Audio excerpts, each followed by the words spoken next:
Podcast Network Asia.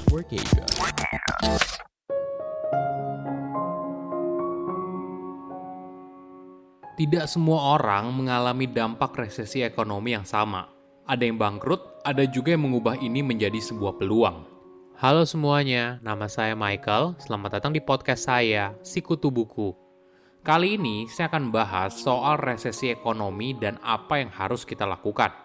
Beberapa waktu belakangan, kamu pasti sudah berkali-kali mendengar kata resesi. Entah itu di media massa atau di media sosial. Dunia saat ini memang tidak baik-baik saja. Amerika Serikat yang merupakan negara adidaya saat ini sedang mengalami inflasi yang tinggi dan berpotensi akan jatuh pada resesi.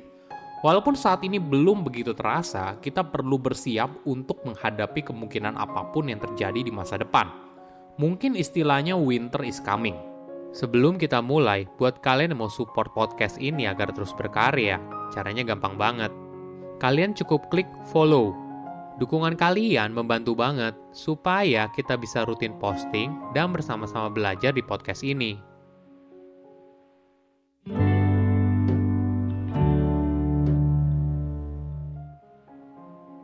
Dunia tidak sedang baik-baik saja. Perang Rusia dan Ukraina masih terus berlanjut. Amerika Serikat mengalami inflasi yang tinggi dan berpotensi menuju resesi.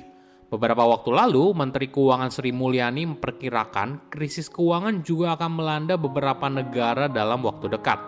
Apa sih dampaknya buat kita?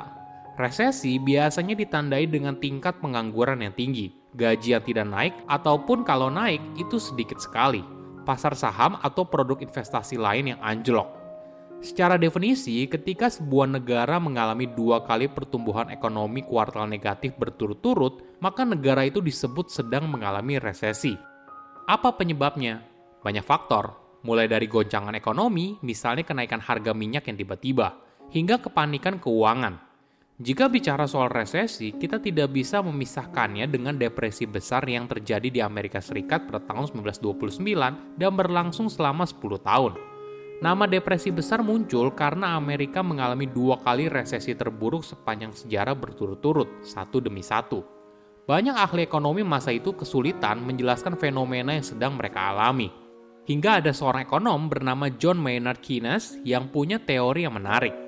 Menurut Keynes, manusia tidak sepenuhnya rasional, terutama saat dalam kondisi yang anomali seperti kesusahan, kepanikan, atau ketidakpastian luar biasa. Kita seringkali membuat keputusan finansial berdasarkan sesuatu yang disebut sebagai animal spirit atau roh hewan. Hal ini berkaitan dengan perasaan, emosi, kepercayaan, dan sebagainya. Ketika banyak orang punya pemikiran yang pesimis atas masa depan ekonomi, maka hal ini akan mempengaruhi keputusan investasi. Mereka bisa saja menjual investasi yang mereka miliki sekarang, lalu mendorong penurunan pasar lebih dalam lagi. Bahkan ketika secara fundamental pasar itu masih kuat. Sama halnya ketika investor terlalu percaya diri. Mereka membeli produk investasi secara besar-besaran, padahal produk tersebut tidak punya nilai intrinsik yang kuat. Ketika terjadi resesi ekonomi, tidak semua orang punya nasib yang sama. Sebuah riset mencari tahu efek beberapa kali resesi pada berbagai perusahaan publik. 17% dari 4.700 perusahaan mengalami kinerja yang buruk. Ada yang bangkrut, kembali menjadi perusahaan private, atau diakuisisi oleh perusahaan lain. Namun yang menarik, 9% dari total perusahaan tersebut tidak hanya bangkit dalam waktu 3 tahun, tapi bisa mengalahkan kompetitornya minimal 10% dalam hal penjualan dan pertumbuhan keuntungan. Apa yang berbeda? Persiapan. Perusahaan yang bisa bertahan saat menghadapi resesi, mereka langsung berpindah ke survival mode, melakukan efisiensi secara agresif, dan menjaga pundi-pundi pendapatan sebisa mungkin. Mungkin inilah yang membuat kita mendengar banyak perusahaan teknologi melakukan efisiensi. Mereka sedang beralih ke mode bertahan hidup. Tidak lagi melakukan investasi atau promosi yang agresif, tapi fokusnya adalah mencapai keuntungan dan menjaga keuangan perusahaan. Perlu diingat, aturan penting saat terjadi krisis adalah jangan sampai kehabisan uang. Jika perusahaan sampai kehabisan uang, maka semuanya akan habis. Tapi kenapa ada perusahaan yang justru melakukan ekspansi, padahal industrinya sedang terdampak resesi? Mungkin karena perusahaan itu baru saja mendapatkan pendanaan. Ini yang terjadi pada Amazon sebelum terjadi dot-com bubble di Amerika Serikat pada akhir tahun 1990-an. Amazon berhasil mendapatkan pendanaan dan bisa berekspansi dengan meluncurkan Amazon Marketplace, platform untuk penjual pihak ketiga di tahun yang sama.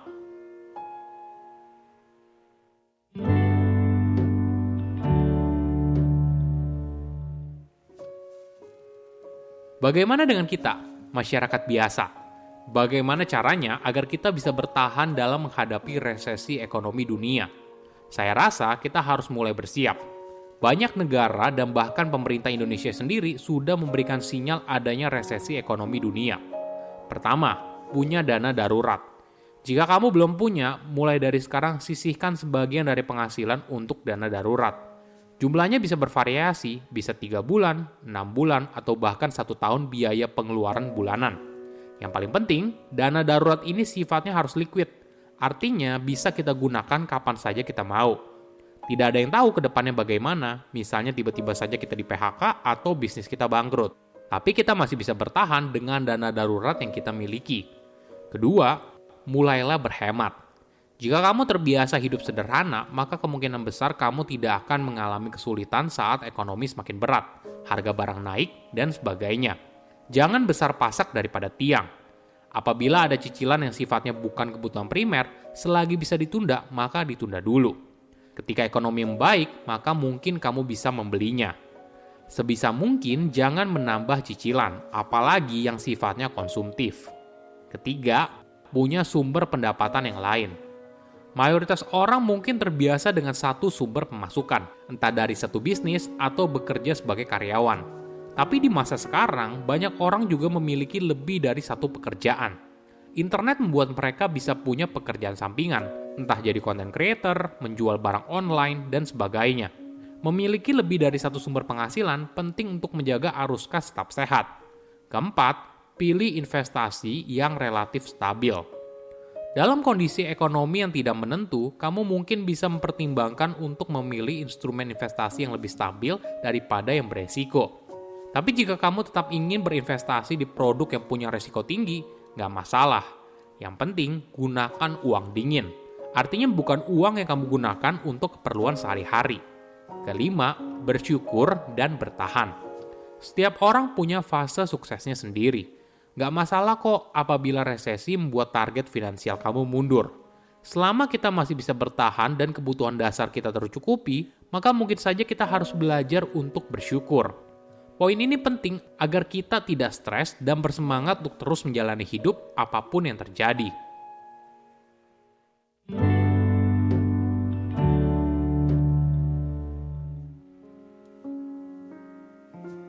Oke, apa kesimpulannya? Pertama, hati-hati dengan resesi. Dunia tidak sedang baik-baik saja. Perang Rusia dan Ukraina masih terus berlanjut. Amerika Serikat mengalami inflasi yang tinggi dan berpotensi menuju resesi. Beberapa waktu lalu, Menteri Keuangan Sri Mulyani memperkirakan krisis keuangan juga akan melanda beberapa negara dalam waktu dekat.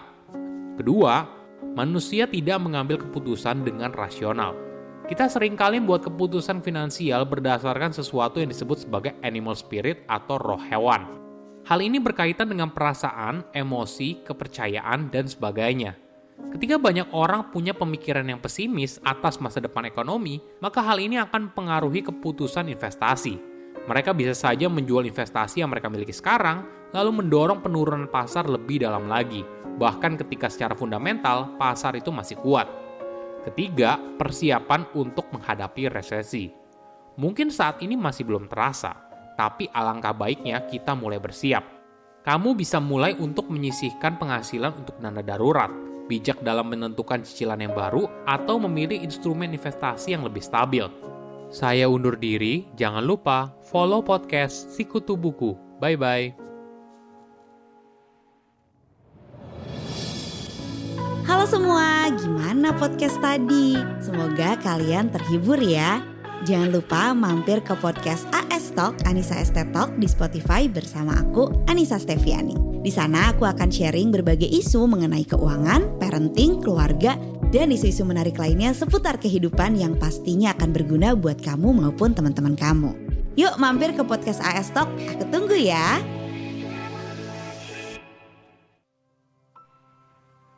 Pandangan dan opini yang disampaikan oleh kreator podcast, host, dan tamu tidak mencerminkan kebijakan resmi dan bagian dari Podcast Network Asia. Setiap konten yang disampaikan mereka di dalam podcast adalah opini mereka sendiri dan tidak bermaksud untuk merugikan agama, grup etnik, perkumpulan, organisasi, perusahaan, perorangan, atau siapapun dan apapun.